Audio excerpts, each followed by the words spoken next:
ଏଇଠି 4ଟା 5ଟା ରହୁଛନ୍ତି ତାହେଲେ 6ଟା ଗେଟ୍ ଜଗୁଛନ୍ତି ଆଉ।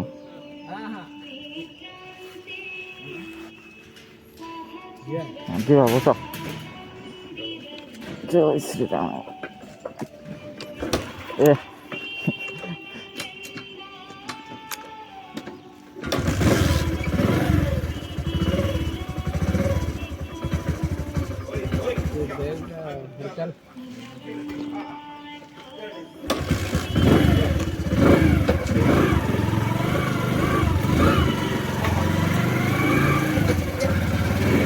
ଆଜି କୁହୁଡ଼ି ନାହିଁ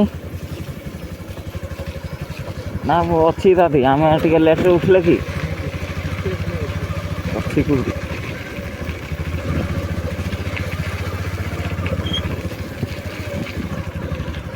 ଯାହା ହଉ ଆଲାରାମରେ ଭଜନ ବାଜୁଛି, ପୁରା ଫ୍ରେଶ୍ ଲାଗୁଛି ନା ଯେ? ଲେଟ୍ରେ ଉଠିଲେ ଆଜି।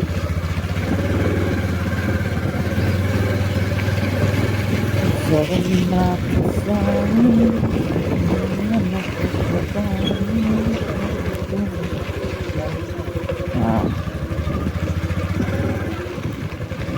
ଆଜି ଘରେ ଅଳସୁଆ କହିବେ, ଆମେ ଆଜି ପହଞ୍ଚୁ ପହଞ୍ଚୁ ସୂର୍ଯ୍ୟ ଉଦୟ ହେଇଗଲାଣି।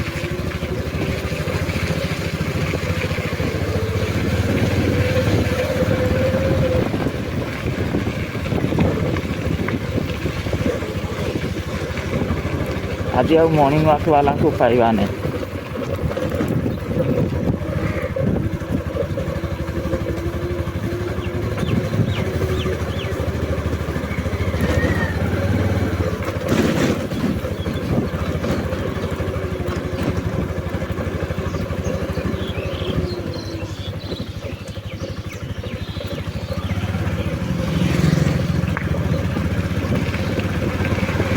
ଆସିକି ସ୍କୁଟି ଦଉନ ଗାଡ଼ି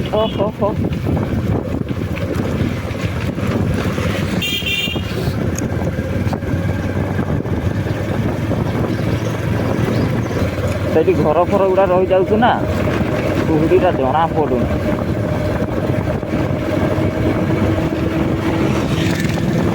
ଯଦିଓ କୁହୁଡ଼ି ଛାଡ଼ିଗଲା, ମେଘ ଛାଡ଼ିଗଲା ନା, ଥଣ୍ଡା ଲାଗୁଛି ଆଜି।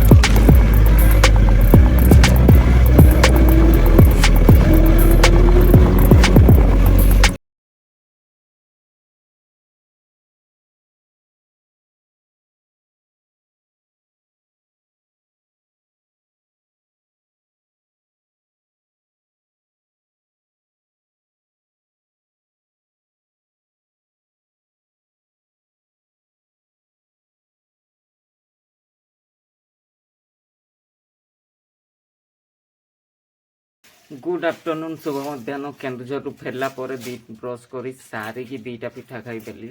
ଆଉ ସକାଳୁ ଟିକେ ପିଠା ଖାଇଲେ ଟିକେ ଅଳ୍ପ ନିଦ ଆସେ।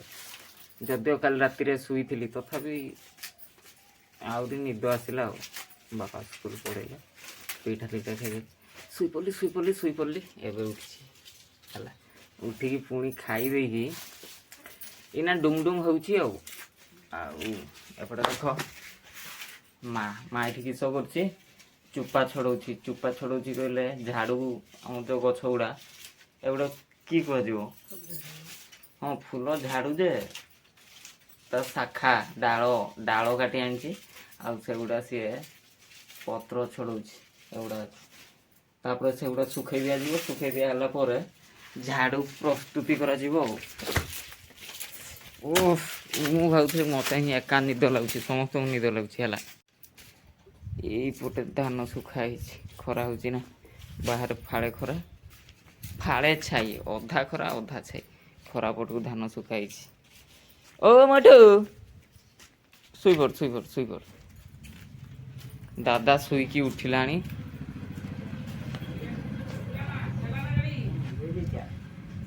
ତାଙ୍କ ମେଡ଼ିସିନ ପକେଇ ଦେଇଛି ଆଖିରେ 2 ଘଣ୍ଟାରେ ଥରେ। ଆଉ ଏଇପଟେ ଆମର ମହାନାତ୍ମା 2 ଜଣ ଅଛନ୍ତି। ଦେଖୁନୁ ପଛଟାକୁ ଲାଞ୍ଜଟା ଟିକେ ଟିକେ ହଲଉଛି। ଆଉ ଘରେ ଜଣେ ଆବସେଣ୍ଟ ଅଛନ୍ତି, ଜଣେ ଲୋକ ନାନା, ସେ ଅଲଗା କ'ଣ କାମରେ ଯାଇଥିବ। ଆମେ ଘରେ ବର୍ତ୍ତମାନ 3 ଜଣ ଅଛୁ। ଆଉ ଏଇ ଘରଟା କାଲି ଯାଏଁ ଫାଙ୍କା ଥିଲା, ଆଜି ଦେଖ ସେ ଗୋଟାରେ ବସ୍ତା ଗୁଡ଼ା ପ୍ୟାକ୍ କରିଦେଲାଣି ହେଲା। ଧୀରେ ଧୀରେ ଏଇଟା ବି ଭୁଲ ହେଇଯିବ। ମାହାନ୍ତରେ ଟିକେ ବି ଜାଗାର ମାନେ ଦୁରୁପଯୋଗ ହେବନି। ଯୋଉଠି ଟିକେ ଫାଙ୍କା ହେଲା ସେଇଠି ଜିନିଷ ଫୁଲ କରିଦିଅ। ହଉ ଆଉ ଚାଲୁ ସଂସ୍ଥା।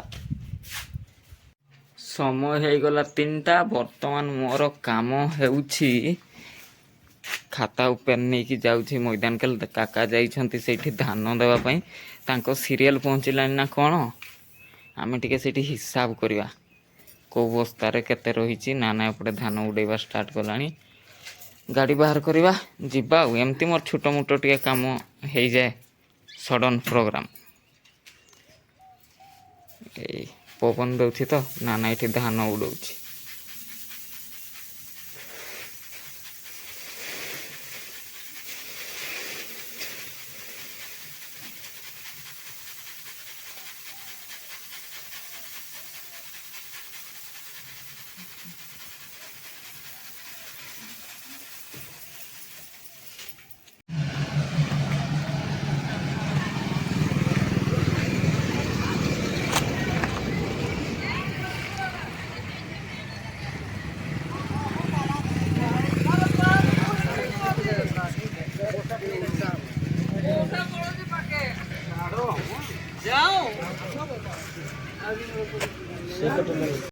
ଆମର ଯେତିକି ଧାନ ଦେବା କଥା ସେତିକି ଧାନ ଦିଆ ସରିଲା ପରେ ଆଉ 7ଟା ବସ୍ତା ବଳିଗଲା।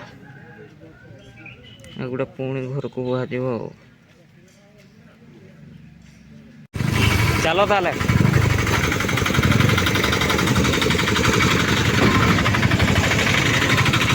ଧାନ ଆମର ଚାଲିଲା ଅଟୋରେ, କାକା ବି ଚାଲିଲେ, ଆମେ ବି ଯିବା।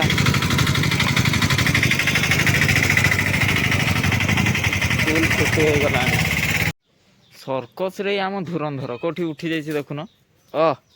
ଓହ୍ଲେଇ ପାରିବୁ ନା? ସନ୍ଧ୍ୟା ହେଇଗଲାଣି ଆଉ ପବନ ବହୁଛି ଆଜି ପ୍ରବଳ। କାଲି ଗୋଟେ ଜାଗାରେ କ'ଣ ବର୍ଷା ହେଇଯାଇଛି। ଆମ ଆଡ଼େ ଯଦିଓ ବର୍ଷା ହେଇନାହିଁ, ତଥାପି ଲାଗୁଛି ଥଣ୍ଡା। ଆଉ ବାଡ଼ିଆଡ଼େ ଆମର ପୁନଶ୍ଚ ପୁଣି ଥରେ ଧାନ ସିଝା ଷ୍ଟାର୍ଟ ହେଇଯାଇଛି। ଧାନ ବତରା ହେଇଛି, ଏଗୁଡ଼ା କଢ଼ାଯିବ। କଢ଼ା ହେଲା ପରେ ପୁଣି ସିଝାଯିବ।